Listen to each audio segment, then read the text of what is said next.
तल्ली दुर्गा भवानी कोल्लू विन्नाई पुण्य भूमि पे मी अंदरीनी कलवड़म नाको आनंदमुगा उन्नति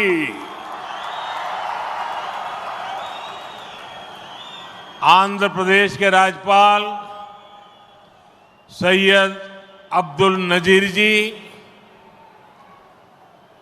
मुख्यमंत्री, मेरे मित्र श्री चंद्रबाबू नायडू जी, केंद्रीय कैबिनेट के मेरे सहयोगी मंत्रीगण, डिप्टी सीएम ऊर्जावान पवन कल्याण जी, राज्य सरकार के मंत्रीगण, सभी सांसद और विधायकगण और आंध्र प्रदेश के मेरे प्यारे भाइयों और बहनों, आंध्र प्रदेश गवर्नर सैयद अब्दुल नजीर गारू, मुख्यमंत्री ना मित्रुలు చంద్రబాబు నాయుడు గారు, కేంద్ర మంత్రివర్గంలో నా సహచర మంత్రులు, డిప్యూటీ ముఖ్యమంత్రి శక్తివంతుడు పవన్ కళ్యాణ్ గారు, రాష్ట్ర మంత్రులు, ఎంపీలు, ఎమ్మెల్యేలు మరియు ఆంధ్రప్రదేశ్ రాష్ట్రానికి చెందిన నా ప్రియమైన సోదర సోదరీమణులారా, आज जब मैं इस अमरावती की पुण्य भूमि पर खड़ा हूं तो मुझे केवल एक शहर नहीं दिख रहा, मुझे एक सपना सच होते दिख रहा है। एक नया अमरावती, एक नया आंध्र। अमरावती वो धरती है जहां परंपरा और प्रगति दोनों साथ चलते हैं, जहां बौद्ध विरासत की शांति भी है और विकसित भारत के निर्माण की ऊर्जा भी है। आज यहां करीब 60,000 करोड़ रुपए के प्रोजेक्ट का शिलान्यास और लोकार्पण किया गया है। ये प्रोजेक्ट सिर्फ कंक्रीट का निर्माण नहीं है, ये आंध्र प्रदेश के आकांक्षाओं की, विकसित भारत की उम्मीदों की मजबूत नींव भी है। मैं भगवान वीरभद्र,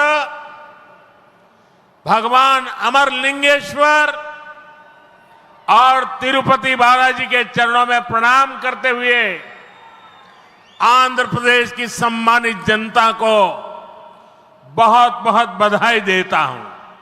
मुख्यमंत्री चंद्रबाबू नायडू गारू और पवन कल्याण जी को भी मैं बहुत बहुत शुभकामनाएं देता हूं।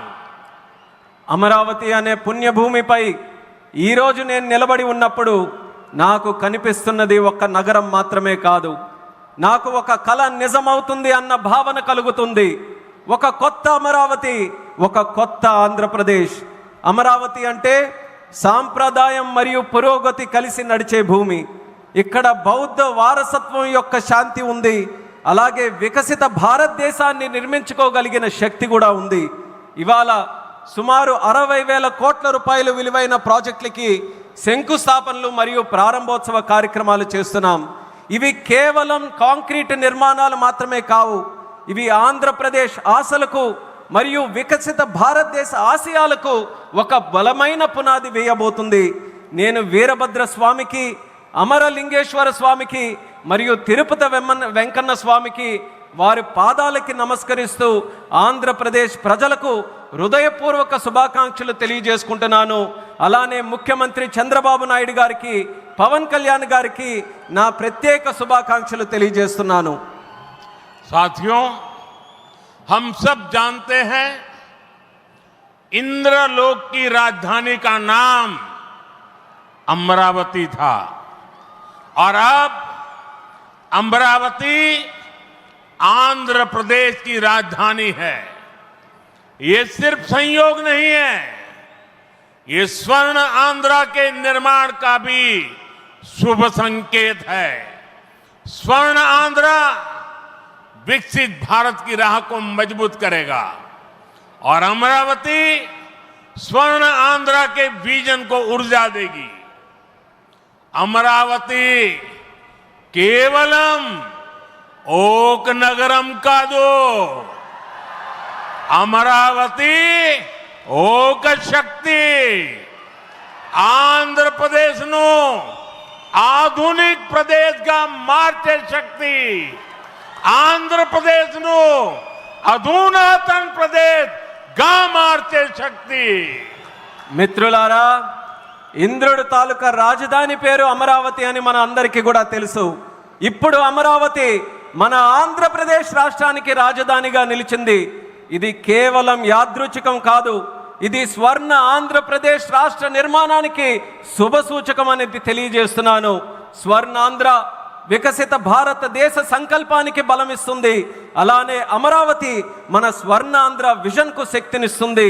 అమరావతి అంటే కేవలం ఒక నగరం కాదు, అమరావతి ఒక శక్తి.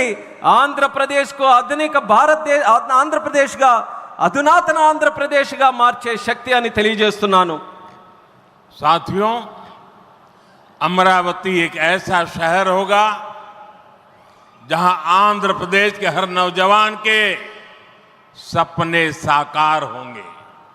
Information technology, artificial intelligence, green energy, clean industry, शिक्षा और स्वास्थ्य, आने वाले कुछ सालों में इन सारे सेक्टर्स में अमरावती एक लीडिंग सिटी बनकर खड़ा होगा।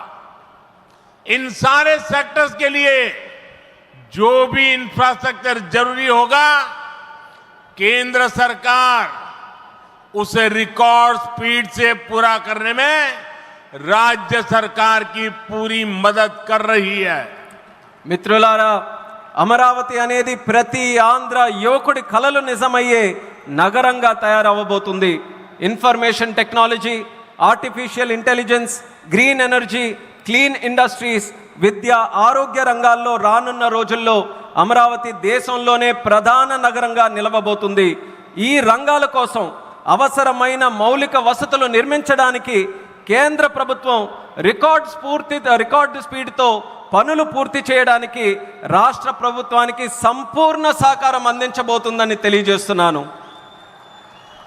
अभी हमारे चंद्रबाबू जी टेक्नोलॉजी को लेकर के मेरी भारी तारीफ कर रहे थे, लेकिन मैं आज एक रहस्य बता देता हूं। जब मैं गुजरात में नया मुख्यमंत्री बना तो मैं बाबू हैदराबाद में बैठ कर के किस किस प्रकार के इनिशिएटिव ले रहे हैं उसका बड़ा बारीकी से अध्ययन करता था और मैं उसमें से बहुत कुछ सीखता था और उसे आज मुझे लागू करने का अवसर मिला है। मैं लागू कर रहा हूं। ఇప్పుడు చంద్రబాబు గారు మీరందరి ముందు నాకు టెక్నాలజీ నాతో మొదలైందన్నట్టుగా ప్రశంసిస్తున్నారు. కానీ నేను మీ అందరికీ కూడా ఒక రహస్యం చెప్తాను. నేను సరికొత్తగా ముఖ్యమంత్రి అయినటువంటి రోజుల్లో గుజరాత్లో ఉన్నప్పుడు అప్పుడు చంద్రబాబు నాయుడు గారు ఆంధ్రప్రదేశ్లో హైదరాబాద్లో ఐటీని ఏ రకంగా డెవలప్ చేస్తున్నారో నేను క్లోజ్గా అబ్జర్వ్ చేసి అధికారులను కూడా పెట్టి అబ్జర్వ్ చేయించి ఆ రోజు నేను చాలా దగ్గరగా తెలుసుకున్నటువంటి విషయాలు మళ్ళీ తిరిగి ఈరోజు ఆంధ్రప్రదేశ్కి వచ్చి మళ్ళీ మీ అందరి ముందు ఈరోజు నేను చేయగలుగుతున్నానన్నది తెలియజేస్తున్నాను.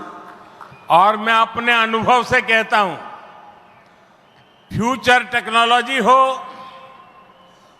बहुत बड़े स्केल पर काम करना हो और जल्दी से इसे जमीन पर उतारना हो तो वो काम चंद्रबाबू उत्तम से उत्तम तरीके से कर सकते हैं. అలాగే నా అనుభవంతో చెప్తున్నాను, పెద్ద స్కేల్లో ప్రాజెక్టులు చేయాలన్నా తొందరగా అవి పూర్తి చేయాలన్నా మంచి క్వాలిటీతో అవన్నీ కూడా పూర్తి చేయాలన్నా దేశంలో చంద్రబాబు నాయుడు గారి కంటే దాంట్లో మిన్న మరెవ్వరూ కూడా లేరు అనేది ఈ సభాముఖంగా తెలియజేస్తున్నాను. साथियों, 2015 में मुझे प्रजा राजधानी का शिलान्यास करने का अवसर मिला था। बीते सालों में केंद्र सरकार ने हर प्रकार से अमरावती के लिए मदद दी है। यहां बेसिक इंफ्रास्ट्रक्चर के निर्माण के लिए सभी कदम उठाए गए हैं। अब चंद्रबाबू गारू के नेतृत्व में राज्य सरकार बनने के बाद सारे ग्रह जो लगे थे अब हट गए हैं। यहां विकास कार्यों में तेजी आ गई है। हाई कोर्ट, विधानसभा, सेक्रेटेरिएट, राजभवन, ऐसी कई जरूरी बिल्डिंग बनाने के कामों को भी प्राथमिकता दी जा रही है। మిత్రులారా 2015లో ప్రజల రాజధానిగా అమరావతికి నేను శంకుస్థాపన చేశాను. గత 10 ఏళ్లలో కేంద్ర ప్రభుత్వం అమరావతికి అన్ని రకాలుగా మద్దతుగా నిలిచింది. ఇక్కడ మౌలిక వసతుల నిర్మాణానికి అవసరమైన ప్రతి అడుగు కూడా వేసింది. ఇప్పుడు చంద్రబాబు నాయుడు గారి నాయకత్వంలో ప్రభుత్వం ఏర్పడిన తర్వాత అభివృద్ధి మరింత వేగంతో ముందుకు వెళ్తుంది. ఇక్కడ హైకోర్టు, అసెంబ్లీ, సచివాలయం, రాజ్భవన్ వంటి అవసరమైన నిర్మాణాలకు ప్రస్తుతం ప్రాధాన్యత ఇస్తుంది. साथियों, एनटीआर गारू ने विकसित आंध्र प्रदेश का सपना देखा था। हमें मिलकर अमरावती को, आंध्र प्रदेश को विकसित भारत का ग्रोथ इंजन बनाना है। हमें एनटीआर गारू का सपना पूरा करना है। चंद्रबाबू गारू, ब्रदर पवन कल्याण, इदी मनमू చెయ్యాలి, ఇది మనమే చెయ్యాలి. మిత్రులారా, ఎన్టీఆర్ గారు వికసిత్ ఆంధ్రప్రదేశ్ కోసం కల కన్నారు. మనమందరం కలిసి అమరావతి మరియు ఆంధ్రప్రదేశ్ని వికసిత భారతదేశానికి గ్రోత్ ఇంజన్గా తయారు చేయాలి. మనం ఎన్టీఆర్ గారి కలల్ని నిజం చేయాలి. నారా చంద్రబాబు నాయుడు గారు, అలాగే సోదరులు పవన్ కళ్యాణ్ గారు, ఇది మనం చేయాలి, ఇది మనమే చేయాలి. साथियों, बीते 10 सालों में भारत ने देश में फिजिकल, डिजिटल और सोशल इंफ्रास्ट्रक्चर पर विशेष बल दिया है। भारत आज दुनिया के उन देशों में शामिल है जहां का इंफ्रास्ट्रक्चर तेज गति से आधुनिक हो रहा है। इसका फायदा आंध्र प्रदेश को भी मिल रहा है। आज भी रेल और रोड से जुड़े हजारों करोड़ के प्रोजेक्ट आंध्र प्रदेश को मिले हैं। మిత్రులారా, గత 10 ఏళ్లలో భారతదేశం ఫిజికల్, డిజిటల్ మరియు సోషల్ ఇన్ఫ్రాస్ట్రక్చర్ పై ప్రత్యేక దృష్టి సారించింది. ఇప్పుడు భారత్ ప్రపంచంలో అత్యంత వేగంగా మౌలిక వసతులు అభివృద్ధి చెందుతున్నటువంటి దేశాల్లో ఒకటిగా నిలుచుంది. ఇది ఆంధ్రప్రదేశ్కు కూడా ప్రయోజనంగా మారబోతుంది. ఈ రోజు కూడా రైల్ మరియు రోడ్డు ప్రాజెక్టులలో రాష్ట్రానికి వేల కోట్ల రూపాయలు కేంద్రం తరపున అందించడం జరుగుతుంది. यहां आंध्र प्रदेश में कनेक्टिविटी का नया अध्याय लिखा जा रहा है। इन प्रोजेक्ट से एक जिले से दूसरे जिले की कनेक्टिविटी बढ़ेगी, आसपास के राज्यों से कनेक्टिविटी बेहतर होगी। इससे किसानों के लिए बड़े बाजार तक फसल पहुंचाना आसान होगा और उद्योगों के लिए भी सुविधा होगी। टूरिज्म सेक्टर को और तीर्थ यात्राओं को बल मिलेगा। जैसे रेनीगुंटा नायडूपेटा हाईवे से तिरुपति बालाजी के दर्शन आसान होंगे। लोग बहुत कम समय में वेंकटेश्वर स्वामी के दर्शन कर पाएंगे। ఆంధ్రప్రదేశ్లో కనెక్టివిటీకి ఒక కొత్త అధ్యాయం మొదలవబోతుంది. ఈ ప్రాజెక్టులతో ఒక జిల్లాకు మరొక జిల్లాకు కనెక్టివిటీ పెరుగుతుంది. పక్క రాష్ట్రాలతో కూడా అనుసంధానం ఏదైతే ఉందో అది కూడా మెరుగు కాబోతుంది. ఈ ప్రాజెక్టుల వల్ల రైతులకి పెద్ద మార్కెట్లకు తక్కువ సమయంలో తమ పంటని తీసుకొని వెళ్ళడానికి సులభం అవుతుంది. అలాగే ఉద్యోగస్తులు మరియు పారిశ్రామికులు కూడా సౌకర్యం కలుగుతుంది. పర్యాటకం, తీర్థయాత్రలకి, ఆ రంగాలకి కూడా ఉపయోగపడుతుంది. ఉదాహరణకు రేణుగుంట నుంచి నాయుడుపేట కొత్త హైవే ఏదైతే ఉందో దాని ద్వారా తిరుపతి వెంకన్న స్వామి వారి దర్శనం చాలా సులభంగా మనకు అవుతుంది. తక్కువ సమయంలో ప్రజలు ఆ స్వామి వారిని దర్శనం చేసుకొని ఆ అవకాశం పొందుతారని కూడా తెలియజేస్తున్నాను. साथियों, दुनिया में जो भी देश तेजी से विकसित हुए हैं उन्होंने अपनी रेलवे पर बहुत अधिक बल दिया है. बीता दशक भारत में रेलवे के ट्रांसफॉर्मेशन का रहा है. भारत सरकार ने आंध्र प्रदेश में रेलवे के विकास के लिए रिकॉर्ड पैसे भेजे हैं. वर्ष 2009 से 2014 तक आंध्र प्रदेश और तेलंगाना के लिए रेलवे का कुल बजट 900 करोड़ रुपए से भी कम था, जबकि आज सिर्फ आंध्र का ही रेल बजट 9000 करोड़ रुपए से ज्यादा का है. यानी करीब 10 गुना से ज्यादा की बढ़ोतरी हुई है. మిత్రులారా, ప్రపంచంలో వేగంగా అభివృద్ధి చెందిన దేశాలు ఏవైతే ఉన్నాయో అవన్నీ కూడా తమ రైల్వే మీద చాలా ప్రాముఖ్యత సారించారు. గత దశాబ్దంలో భారతదేశంలో కూడా రైల్వే మీద ఎక్కువగా పరివర్తన జరిగింది. కేంద్ర ప్రభుత్వం ఆంధ్రప్రదేశ్ రైల్వే అభివృద్ధికి కూడా రికార్డు స్థాయిలో నిధులు మంజూరు చేయడం జరిగింది. 2009 నుంచి 14 వరకు ఆంధ్రప్రదేశ్ మరియు తెలంగాణ కలిసి ఉన్నప్పుడు రాష్ట్రం తాలూకా బడ్జెట్ కేవలం 900 కోట్లు కూడా ఉండేది కాదు. కానీ ఇప్పుడు కేవలం ఆంధ్రప్రదేశ్కు మాత్రమే రైల్వే బడ్జెట్ 9000 కోట్ల దాటి ఈరోజు అందిస్తున్నాం. అంటే ముందు కంటే 10 రెట్లు ఎక్కువ బడ్జెట్ అభివృద్ధి జరుగుతుందని తెలియజేస్తున్నాను.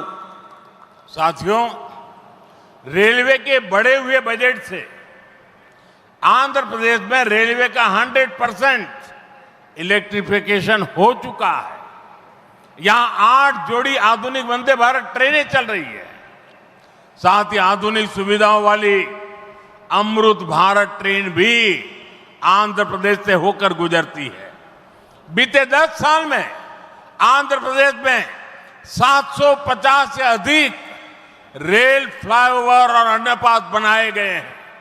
इसके अलावा आंध्र प्रदेश के 70 से ज्यादा रेलवे स्टेशनों को अमृत भारत स्टेशन योजना के तहत विकसित किया जा रहा है. మిత్రులారా, ఈ పెంచిన రైల్వే బడ్జెట్ వల్ల ఆంధ్రప్రదేశ్లో 100% ఎలక్ట్రిఫికేషన్ మనం పూర్తి చేసుకున్నాం. ఇక్కడ 8 సరికొత్త వందే భారత్ ట్రైన్లు ప్రారంభమయ్యాయి. దానితో పాటు ఆధునిక వసతులతో కలిగి ఉన్న అమృత్ భారత్ రైళ్లు కూడా ఆంధ్రప్రదేశ్ నుంచి వెళ్తుంది. గత 10 ఏళ్లలో 750 కంటే ఫ్లైఓవర్ బ్రిడ్జ్లు కానీ అండర్ పాసేజీలు కానీ రైల్వేస్లో నిర్మించబడింది. అంతేకాకుండా 70కి పైగా రైల్వే స్టేషన్లు మన ఆంధ్రప్రదేశ్ రాష్ట్రంలో అమృత్ భారత్ స్టేషన్ పథకం కింద అభివృద్ధి కూడా చేస్తున్నామని తెలియజేస్తున్నాను. साथियों, इंफ्रास्ट्रक्चर के लिए जब इतने सारे काम होते हैं तो उसका बहुत मल्टीप्लायर इफेक्ट होता है. इंफ्रास्ट्रक्चर के निर्माण में जो रॉ मटेरियल लगता है उसे मैन्युफैक्चरिंग इंडस्ट्री को बल मिलता है. सीमेंट का काम हो, स्टील का काम हो, ट्रांसपोर्टेशन का काम हो, ऐसे हर सेक्टर को इससे फायदा होता है. इंफ्रास्ट्रक्चर विकास का सीधा लाभ हमारे नौजवानों को होता है. उन्हें ज्यादा रोजगार मिलते हैं. आंध्र प्रदेश के भी हजारों युवाओं को इन इंफ्रा प्रोजेक्ट से रोजगार के नए मौके मिल रहे हैं. మిత్రులారా, ఇంత భారీ స్థాయిలో మౌలిక వసతులు అభివృద్ధి జరగడం వల్ల ఆర్థిక వ్యవస్థలో మల్టీప్లయర్ ఎఫెక్ట్ ఏర్పడుతుంది. నిర్మాణ రంగంలో కావలసిన రా మెటీరియల్స్ సిమెంట్ అయినా స్టీల్ అయినా రవాణా వంటి రంగాలకు గణనీయమైన డిమాండ్ ఏర్పడుతుంది. దీనివల్ల తయారీ పరిశ్రమలకు బలం ఏర్పడుతుంది. ఈ పరిశ్రమల ద్వారా మన యువతకు నేరుగా ఉద్యోగ అవకాశాలు పెరుగుతాయి. ఆంధ్రప్రదేశ్లో వేలాది మంది యువకులకు ఈ ప్రాజెక్టుల వల్ల సరికొత్త ఉపాధి అవకాశాలు కూడా లభిస్తాయని తెలియజేస్తున్నాను. साथियों, मैंने लाल किले से कहा था कि विकसित भारत का निर्माण गरीब, किसान, नौजवान और नारी शक्ति इन 4 पिलर्स पर होगा. एनडीए सरकार की नीति के केंद्र में 4 पिलर सबसे अहम है. हम विशेषकर किसानों के हितों को बड़ी प्राथमिकता देते हुए काम कर रहे हैं. किसानों की जेब पर बोझ ना पड़े, और इसलिए बीते 10 सालों में केंद्र सरकार ने सस्ती खाद देने के लिए करीब 12 लाख करोड़ रुपए खर्च किए। हजारों नए और आधुनिक बीज भी किसानों को दिए। पीएम फसल बीमा स्कीम के तहत आंध्र प्रदेश के किसानों को अब तक 5,500 करोड़ रुपए का क्लेम मिल चुका है। पीएम किसान सम्मान निधि के तहत भी आंध्र के लाखों किसानों के खाते में 17,500 करोड़ रुपए से ज्यादा पहुंचे हैं। మిత్రులారా, నేను ఎర్రకోట నుంచి స్పష్టంగా చెప్పాను, వికసిత్ భారత్ నిర్మాణం కావాలంటే పేదవాడు, రైతు, యువకుడు, మహిళా శక్తి ఈ 4 స్తంభాలపై ఆధారపడి ఉంటుంది. ఎన్డీఏ ప్రభుత్వ విధానాల్లో కూడా ఈ 4 స్తంభాలు కేంద్ర బిందువుగా పెట్టుకొని పనిచేస్తున్నాం. రైతు ప్రయోజనాలు అత్యంత ప్రాధాన్యత తీసుకుంటూ మేమందరం కూడా కేంద్రంలో పనిచేస్తున్నాం. రైతు జేబులకి భారం పడకుండా ఆ ఉద్దేశంతో గత 10 ఏళ్లలో ఎరువుల కోసం ఏకంగా 12 లక్షల కోట్ల రూపాయలు ఖర్చు కేంద్ర ప్రభుత్వం చేసింది. 1000కి పైగా సరికొత్త మరియు ఆధునిక విత్తనాలు కూడా రైతులకి అందించబడ్డాయి. పీఎం పంట బీమా యోజన కింద ఆంధ్రప్రదేశ్ రైతులకు ఇప్పటి వరకు 5,500 కోట్లు నష్టపరిహారం కూడా చెల్లించాం. పీఎం కిసాన్ సమ్మాన్ నిధి ద్వారా లక్షలాది మంది ఆంధ్రప్రదేశ్ రైతుల ఖాతాల్లో 17,500 కోట్ల వరకు వాళ్ళందరికీ కూడా నిధులు జమ చేశామన్నది గర్వంగా తెలియజేస్తున్నాను. साथियों, आज पूरे देश में सिंचाई के प्रोजेक्ट्स का जाल बिछाया जा रहा है। रिवर लिंकिंग का काम भी, उसका अभियान भी शुरू किया गया है। हमारा लक्ष्य है कि हर खेत को पानी मिले, किसानों को पानी की दिक्कत ना हो। यहां नई सरकार बनने के बाद पोलवरम प्रोजेक्ट में भी नई गति आई है। आंध्र प्रदेश के लाखों करोड़ों लोगों का इस प्रोजेक्ट से जीवन बदलने वाला है। पोलवरम प्रोजेक्ट तेजी से पूरा हो, इसके लिए केंद्र के एनडीए सरकार से राज्य सरकार को पूरी मदद दी जा रही है. మిత్రులారా, దేశవ్యాప్తంగా ఇరిగేషన్ ప్రాజెక్టులు నిర్మిస్తున్నాం. అలాగే నదుల అనుసంధాన కార్యక్రమం కూడా మేము ప్రారంభించాం. మా లక్ష్యం ప్రతి పొలానికి నీరు అందించాలి, రైతుకి నీటి సమస్య అనేది రాకూడదు.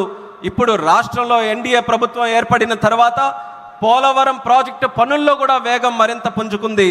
ఈ ప్రాజెక్టు ద్వారా లక్షలాది కోట్లాది మంది ప్రజలు, రైతుల తాలూకా జీవితం మారబోతుంది. పోలవరం ప్రాజెక్టు త్వరగా పూర్తవ్వాలని కేంద్ర ఎన్డీఏ ప్రభుత్వం అలాగే రాష్ట్ర ఎన్డీఏ ప్రభుత్వం పూర్తిగా సహకారంతో కలిసిమెలిసి పనిచేస్తాయని తెలియజేస్తున్నాను. साथियों, आंध्र की धरती ने दशकों से भारत को स्पेस पावर बनाने में बहुत बड़ी भूमिका निभाई है. श्रीहरिकोटा से जब जब कोई मिशन लॉन्च होता है तो कोटि कोटि भारतीयों को गर्व से भर देता है. करोड़ों भारतीय नौजवानों को यह क्षेत्र स्पेस के प्रति आकर्षित करता रहा है. अब आज देश को, हमारे डिफेंस सेक्टर को मजबूत करने वाला नया संस्थान भी मिला है. कुछ देर पहले हमने डीआरडीओ की नई मिसाइल टेस्टिंग रेंज की आधारशिला रखी है. नागया लंका में बनने जा रही नवदुर्गा टेस्टिंग रेंज मां दुर्गा की तरह देश की डिफेंस पावर को शक्ति देगी. मैं इसके लिए भी देश के वैज्ञानिकों को, आंध्र प्रदेश के लोगों को बधाई देता हूं. మిత్రులారా, మన ఆంధ్ర భూమి దశాబ్దాలుగా భారతదేశానికి అంతరిక్ష శక్తి అవతరించడంలో ప్రధాన పాత్ర పోషిస్తుంది. శ్రీహరికోట నుంచి లాంచ్ అయ్యే ప్రతి రాకెట్ ప్రయోగం కోట్లాది మంది భారతీయుల్ని గర్వపడేలా చేస్తుంది. అలాగే కోట్లాది మంది భారతదేశ యువకులను ఈ అంతరిక్ష రంగం ఇప్పుడు ఆకర్షిస్తుంది. ఇప్పుడు దేశ రక్షణను బలోపేతం చేసే ఒక కొత్త సంస్థను కూడా మనం ప్రారంభిస్తున్నాం. కొద్దిసేపటి క్రితం డిఆర్డిఓ నవదుర్గ మిసైల్ లాంచింగ్ రేంజ్కి శంకుస్థాపన చేశాం. నాగాయలంకలో నిర్మించబోయే ఈ కేంద్రం మన కనకదుర్గమ్మల దేశ రక్షణకు శక్తిని నిరంతరం కూడా ఇస్తుంది. ఇందుకు శాస్త్రవేత్తలకు ఆంధ్ర రాష్ట్ర ప్రజలకు హృదయపూర్వకమైనటువంటి అభినందనలు నేను తెలియజేస్తున్నాను. साथियों, आज भारत की ताकत सिर्फ हमारे हथियार ही नहीं है, बल्कि हमारी एकता भी है। एकता का यही भाव हमारे एकता मॉल्स में मजबूत होता है। देश के अनेकों शहरों में एकता मॉल्स बनाए जा रहे हैं। मुझे खुशी है कि अब विशाखापत्तनम में भी एकता मॉल बनेगा। इस एकता मॉल में देश भर के कारीगरों, हस्तशिल्पियों के बड़े प्रोडक्ट एक ही छत के नीचे मिलेंगे। ये भारत की डायवर्सिटी से सबको जोड़ेगा। एकता मॉल से लोकल इकोनॉमी को भी गति मिलेगी और एक भारत श्रेष्ठ भारत की भावना की भी और अधिक मजबूत होगी। మిత్రులారా, ఈరోజు భారత్ యొక్క శక్తి కేవలం ఆయుధాల్లోనే లేదు, మన ఐక్యతలో కూడా ఉంటుంది. ఈ ఐక్యత భావమే మన ఏక్తా మాల్స్కు మరింత బలోపేతం చేస్తుంది. దేశంలో అనేక నగరాల్లో ఈ మాల్స్ని మనం నిర్మించబోతున్నాం. ఇప్పుడు విశాఖపట్నంలో కూడా ఒక ఏక్తా మాల్ నిర్మించడం కోసం మనం ఈరోజు శంకుస్థాపన చేశాం. దానికి నాకెంతో ఆనందంగా ఉంది. ఇక్కడ దేశవ్యాప్తంగా ఉన్న హస్త కళాకారులు వాళ్ళ ఉత్పత్తులు ఒకే చోట అందుబాటులో మనకు ఉంటాయి. ఈ మాల్ భారత వైవిధ్యాన్ని అనుసంధానిస్తుంది. లోకల్ ఎకానమీకి కూడా ప్రోత్సాహం ఇచ్చేలా ఈ మాల్ నడుస్తుంది. అలాగే ఏక్ భారత్ శ్రేష్ఠ భారత్ అనే భావనను మరింత బలోపేతం చేస్తుందని తెలియజేస్తున్నాను. साथियों, अभी हमने चंद्रबाबू जी को सुना. उन्होंने 21 जून अंतर्राष्ट्रीय योगा दिवस की चर्चा की. मैं चंद्रबाबू का, आंध्र की सरकार का और आंध्र के लोगों का आभारी हूं कि आपने अंतर्राष्ट्रीय योग दिवस के लिए देश का प्रमुख कार्यक्रम आंध्र में करने के लिए निमंत्रण दिया. मैं इसके लिए आपका आभार व्यक्त करता हूं और जैसा आपने कहा है, मैं स्वयं भी 21 जून को आंध्र के लोगों के साथ योग करूंगा और दुनिया का एक कार्यक्रम यहां पर होगा. इस कार्यक्रम का महत्व इसलिए भी है कि अंतर्राष्ट्रीय योग दिवस का 10 साल की यात्रा का ये 10वीं साल का महत्वपूर्ण पड़ाव है. पूरे विश्व में योग के प्रति एक आकर्षण है. इस बार पूरी दुनिया 21 जून को आंध्र की तरफ देखेगी और मैं चाहूंगा कि आने वाले 50 दिन पूरे आंध्र में योग को लेकर के एक जबरदस्त वातावरण बने, स्पर्धाएं हो और वर्ल्ड रिकॉर्ड करने का काम आंध्र प्रदेश करके पूरी दुनिया को चकित कर दे. और मैं मानता हूं चंद्रबाबू जी के नेतृत्व में ये होके रहेगा. మిత్రులారా, ఇప్పుడే మనం చంద్రబాబు నాయుడు గారిని విన్నాం. అంతర్రాష్ట్రీయ యోగా దినం జూన్ 21న మనం చేసుకోబోతున్నాం. దానికి చంద్రబాబు నాయుడు గారికి, ఏపీ గవర్నమెంట్కి, అలాగే రాష్ట్ర ప్రజలకి అందరికీ కూడా నేను ధన్యవాదాలు తెలియజేసుకుంటున్నాను నన్ను ఆ రోజు ఇక్కడ ఆహ్వానించినందుకు. ఆ రోజు తాలూకా ప్రత్యేకత ఏంటంటే, మనం జూన్ 21 యోగా దినం, ప్రపంచ యోగా దినం ప్రకటించి 10 సంవత్సరాలు కాబోతుంది. ఆ రోజు కేవలం ఆంధ్రాలో యోగా ప్రచారం చేయడమే కాదు, ప్రపంచం మొత్తం ఉన్నటువంటి ప్రజలందరూ కూడా ఆంధ్రప్రదేశ్ రాష్ట్రం వైపు చూసేలా మనం అందరం కూడా చేయాలి. అది చేయాలనంటే ఈ ఉన్నటువంటి 50 రోజులు ఏదైతే ఉందో, ప్రతి ఊరిలో, ప్రతి గ్రామంలో, ప్రతి వీధిలో కూడా, ప్రతి ఇంటిలో కూడా యోగాని మరింత ప్రాముఖ్యత తీసుకొని వచ్చే విధంగా కార్యక్రమాలు చేస్తూ వరల్డ్ రికార్డు సాధించే విధంగా ఈ 50 రోజులు కూడా మనం అందరం వినియోగించుకోవాలి. నాకు నమ్మకం ఉంది, చంద్రబాబు నాయుడు గారి తాలూకా నాయకత్వంలో అది ఖచ్చితంగా మనం సాధించగలగాం.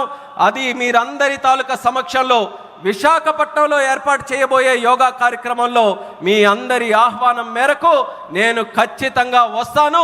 ఆ రోజు మనమందరం కూడా కలిసి యోగా చేద్దాం. ఆ రోజు ప్రపంచం తాలూకా దృష్టి యోగా వైపు, అలాగే భారతదేశం వైపు కూడా మళ్ళిద్దామని ఈ సభాముఖంగా తెలియజేసుకుంటున్నాను.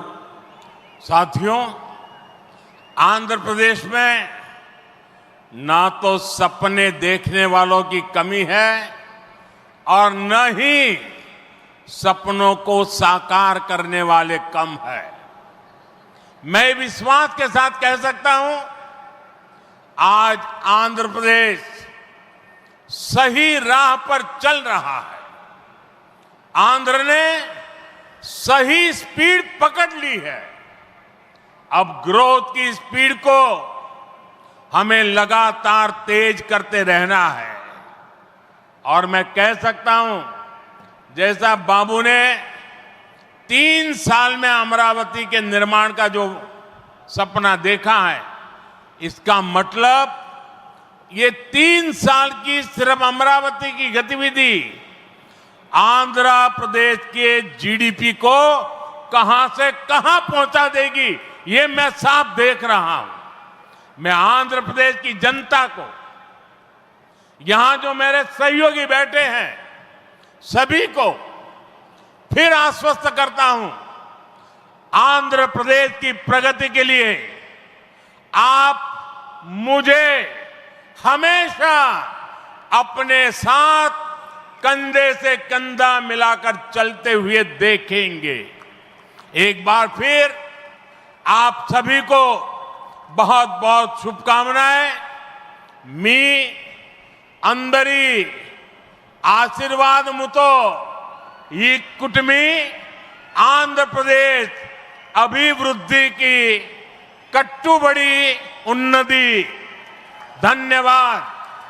మిత్రులారా, ఆంధ్రప్రదేశ్లో కలలు కనే వాళ్ళ సంఖ్య తక్కువేమీ కాదు. అలానే ఆ కలలను నిజం చేసే వాళ్ళకి కూడా తక్కువేమీ కాదు. నేను నమ్మకంతో చెప్తున్నాను, ఇవాళ ఆంధ్రప్రదేశ్ ఒక సరైన మార్గంలో నడుస్తుంది.